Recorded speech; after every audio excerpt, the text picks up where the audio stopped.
Objetivo: comparar el control glucémico entre pacientes con diabetes mellitus tipo 2 prepandemia versus pandemia de COVID-19 que acudieron a unidades de salud de primer nivel de atención en la Ciudad de México. Material y métodos. Se analizaron los registros de 23.912 pacientes con diabetes. 78.7 fueron del grupo prepandemia, 21.3% del grupo pandemia.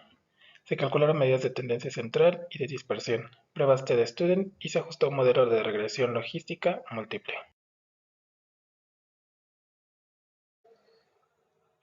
Resumen.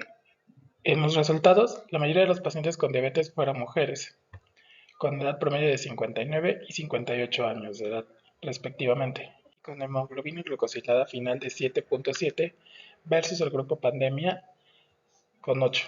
Las variables asociadas con el descontrol glucémico incluyeron periodo nivel de hemoglobina glucosilada, sobrepeso, obesidad, antecedentes de padres con diabetes, número de medicamentos y tipo de insulinas. En las conclusiones obtuvimos que la mayoría de los pacientes con diabetes en ambos grupos tuvieron descontrol glucémico. Los pacientes del grupo pandemia tuvieron mayor descontrol glucémico de hemoglobina glicosilada comparado con los del grupo prepandemia. Después de recibir atención médica, en ambos grupos los pacientes mejoraron su control glucémico. Introducción. La diabetes mellitus tipo 2 se ha convertido en un problema de salud prioritario a nivel mundial debido a su incremento en prevalencia y mortalidad. Es una afección crónica y grave que ocurre cuando el organismo no produce insulina o la produce de manera insuficiente o no puede utilizarla eficazmente. Las personas con diabetes mellitus se han incrementado de 151 millones en 2000 a 463 millones en 2019, aumentando de 206.7%. Con esta tendencia, para el año 2045 ascendería a 700 millones, un incremento global de 51%. En 2019 la diabetes mellitus fue la octava causa de muerte en el mundo y la tercera en México, la cual podría haber aumentado durante la pandemia.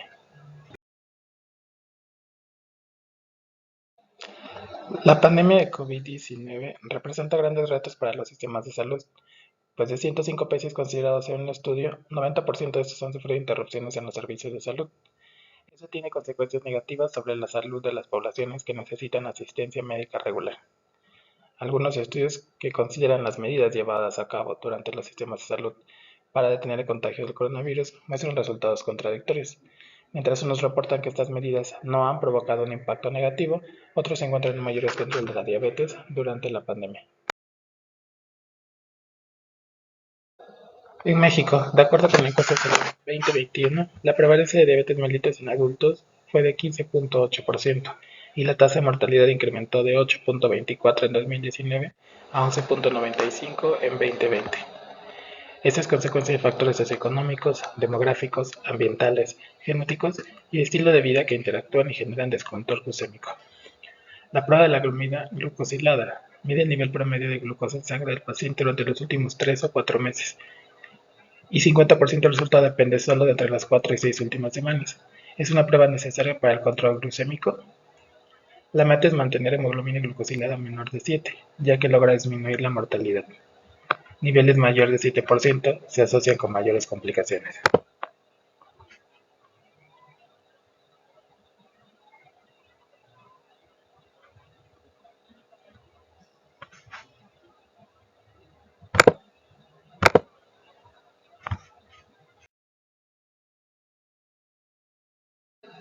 En la Ciudad de México, los servicios de salud interrumpieron su funcionamiento habitual. La población usuaria en consulta externa en la Ciudad de México de 2016 a 2019 fue de 3 millones promedio anual, y en 2020, el año con más impacto de la pandemia, disminuyó a 1.787.283 consultas totales, lo que representa una disminución del 42%. Sin embargo, el impacto sobre el control glucémico de los pacientes durante la pandemia se desconoce, por lo que el objetivo de este estudio fue comparar el control glucémico entre pacientes adultos de diabetes tipo 2 prepandemia versus pandemia, que acudieron para el tratamiento médico en unidades de salud de primer nivel de atención en la Ciudad de México. Y métodos. Se realizó un diseño de investigación y población, estudio observacional comparativo. La población fueron pacientes adultos con diabetes mellitus tipo 2 tratados en unidades de salud de primer nivel de los centros de servicios de salud pública en la Ciudad de México. La muestra con proveniencia se conformó de 23.919 pacientes, divididos en dos grupos independientes: grupo prepandemia, con 18.830 casos atendidos desde 2016 hasta antes del inicio de la emergencia, y grupo pandemia, con 5.082 pacientes con seguimiento durante la contingencia. Para lograr esta muestra, en primer momento se tuvo acceso a los datos de 60.176 pacientes. De ellos, 38.632 tenían al menos 2 tomas de hemoglobina glucosilada. De este último grupo se destacaron 7.487 pacientes con primera medición anterior a 2016, 7.218 casos con mediciones en los periodos y 15 menores de edad. Se incluyeron pacientes de ambos sexos mayores de 18 años con al menos 2 tomas de hemoglobina glucosilada. Se excluyeron pacientes con enfermedades cardiovasculares, accidente cerebrovascular, insuficiencia renal, neuropatías y mujer con diabetes mellitus tipo 2 embarazada. Fuente de información y variables.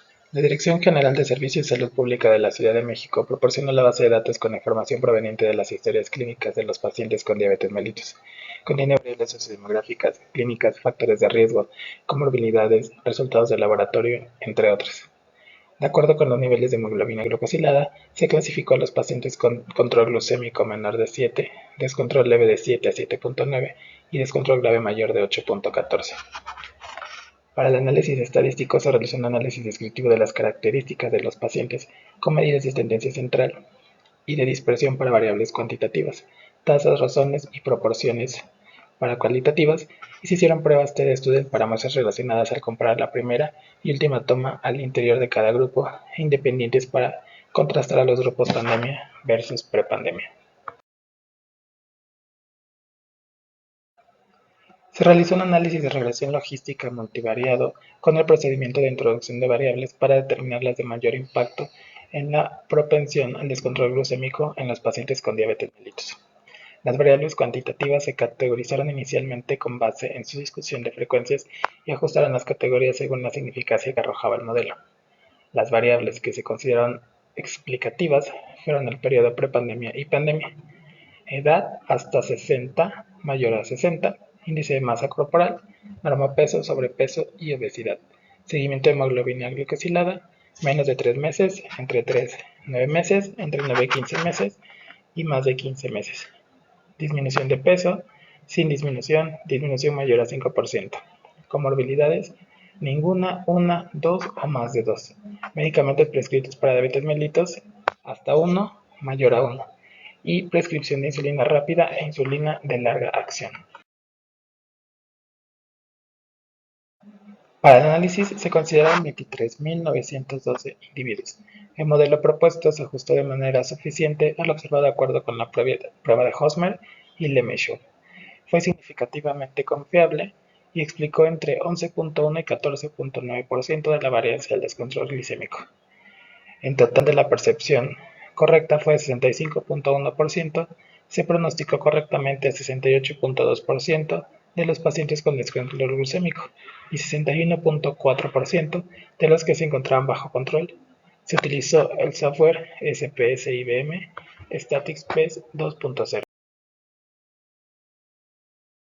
Resultados y evaluación de datos. En el 4.1 muestra las características de las pacientes diabéticas que predominaron en el grupo prepandemia y pandemia, con edad promedio de 59 y 58 años respectivamente. Tiene sobrepeso según su índice de masa corporal. La hemoglobina glicosilada inicial en el grupo pandemia fue menor a 8, comparada con el grupo pandemia de 8.3. Algo semejante ocurrió con la hemoglobina glicosilada final y el seguimiento en días en el grupo prepandemia fue más prolongado que en el grupo pandemia. Estas diferencias fueron significativas. El sedentarismo, alcoholismo y tabaquismo aumentaron en el grupo pandemia. La comorbilidad más frecuente fue la hipertensión arterial, pero si conjuntan el sobrepeso y la obesidad en ambos grupos, alcanzaría casi 80% y se convertiría en la más frecuente. La mayoría tenía acceso a antecedentes de padres con diabetes mellitus. El cuadro 2 informa que para el nivel de control glucémico en el grupo prepandemia y el porcentaje de pacientes en control aumentó de 39.9% en su primera toma de hemoglobina a 46.5% en su última toma, y el porcentaje en descontrol grave disminuyó de 42 a 35.3%. Asimismo, la media global de hemoglobina disminuyó de 8 a 7.7 entre la primera y última toma respectivamente. Algo semejante ocurrió al interior del grupo pandemia. Estas diferencias fueron significativas. El mejor control glucémico del grupo prepandemia se confirma al comparar los resultados de los pacientes con control glucémico en su última toma de hemoglobina glicosilada. Se observa un porcentaje mayor, 46.5%, comparado con el grupo pandemia, 42.6%. En este grupo el descontrol grave fue mayor. Se observa que el descontrol glucémico leve y grave en conjunto superior al 50% tanto en la primera y como en última toma en ambos grupos. El grupo prepandemia, la media global de hemoglobina en su última toma fue de 7.7, mientras que en el grupo pandemia fue de 8. Estas diferencias fueron significativas. En el cuadro 3 presenta el modelo de regresión logística que identifica las variables que resultaron predictoras de riesgo para descontrol glucémico, incluyendo el periodo. El seguimiento de hemoglobina glicosilada de 3 a 9 meses, con un índice de confianza del 95%.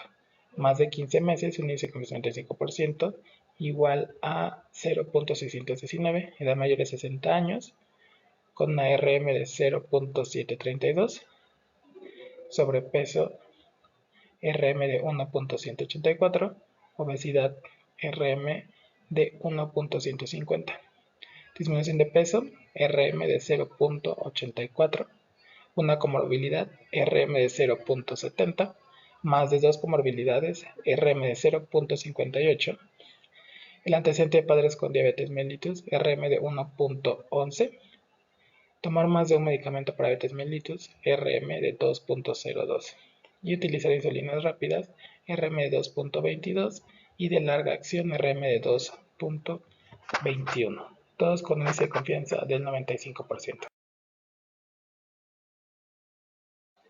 La figura 1A y 1B muestran los polígonos de frecuencia de los pacientes con diabetes mellitus prepandemia y pandemia. El polígono de la izquierda corresponde al grupo prepandemia con una distribución de nivel de hemoglobina en la primera toma, observando desplazamientos a la izquierda en la última toma, y disminución en el sesgo con tendencia hacia una distribución acampanada conforme se debate el descontrol glucémico. Estas diferencias resultaron significativas al comparar la última toma del grupo prepandemia con el grupo pandemia. La prueba de estudio para muestras independientes mostró diferencias significativas menor a 0.001.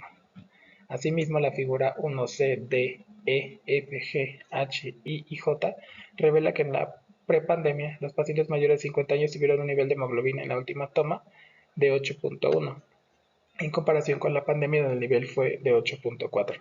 Conforme aumenta la edad, se observa una disminución del nivel de hemoglobina glicosilada. Por ejemplo, los mayores de 70 años en la prepandemia tuvieron un nivel de hemoglobina en la última toma de 7.1, en contraste con el grupo pandemia que fue de 7.3. Todas las diferencias fueron significativas. Conclusión y opinión. La mayoría de los pacientes con diabetes en los grupos prepandemia y pandemia tienen descontrol glicémico, asociados con factores como el periodo, nivel de hemoglobina glicosilada, sobrepeso, obesidad, antecedentes de padres con diabetes, número de medicamentos y tipos de insulina. Los pacientes del grupo pandemia tuvieron mayor descontrol glucémico de hemoglobina comparados con los del grupo prepandemia. Después de la intervención médica recibida en ambos grupos, los pacientes mejoraron su control glucémico. En atención a la trascendencia de los hallazgos aquí reportados, se pueden sugerir varias acciones inmediatas. 1. Orientación y apoyo a pacientes y familiares en cuanto a promoción y educación para la salud y prevención de la enfermedad. Estas medidas orientadas racionalmente podrán disminuir la aparición de diabetes mellitus y las complicaciones más frecuentes. 2. Retroalimentación al sistema de salud, reconociendo el descontrol glucémico como un problema de salud pública, con el fin de priorizar acciones integrales de prevención y atención a las variables modificadas y más significativas que influyen en el grupo glucémico mediante políticas y estrategias multi e intersectoriales, programas multi e interdisciplinarios.